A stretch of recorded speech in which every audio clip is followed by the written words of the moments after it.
beaches, and hair play. It's as if girls don't have anything else on their minds except girls' hair play. But you could have hair play and a football, can't you? Well, you can, and in fact, but for older girls, it moves on. Of course, there's Barbie and her glamour. Now, in truth, Barbie also has a computer and she has an MD, but it's the glamour part of Barbie that sells.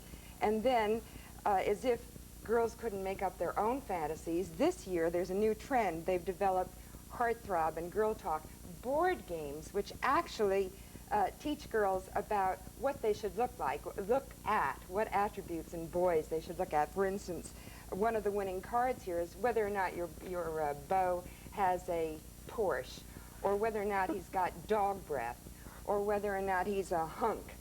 And then most of the tea sets have been around. Didn't you have a tea set when you were little? Yes, but you know, this is sort of a retro toy. It goes along with some of the fur stoles and hats with veils and white gloves.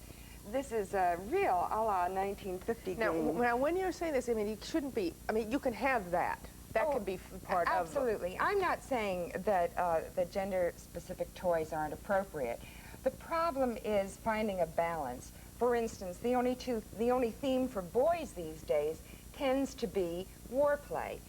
For instance, there are the Dino Rider Commandos and He-Man and Expanders. Most of them center on aggressive themes. They're TV tie-in toys. No, that's not gender-specific. I mean, it's not really marketed to a boy or girl. In truth, the girls that I spoke to and interviewed for my book said they have more choices. They might play with both, but no boy is going to be caught with Barbie.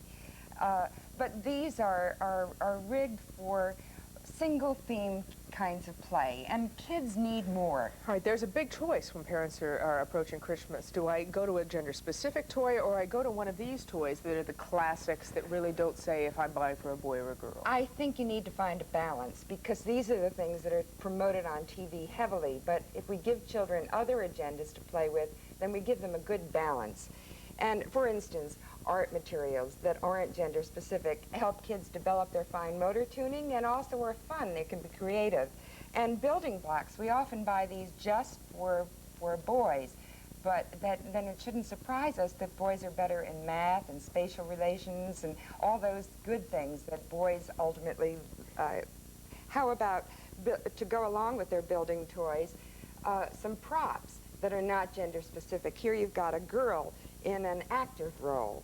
Or how about a science toy? This is a great microscope, telescope, binoculars that can be built. There are 5 different tools that can be built. Who would buy that? Well, this is a prototype for a new kind of doll, a mommy doll, that's juggling it all, work and baby.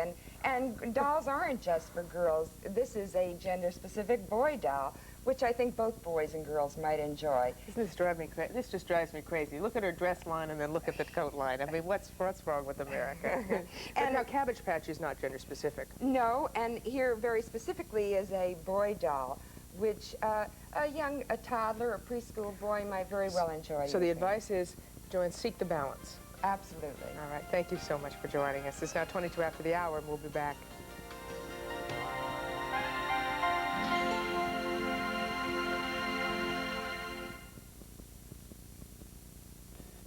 The right way to buy carpet is in your own home.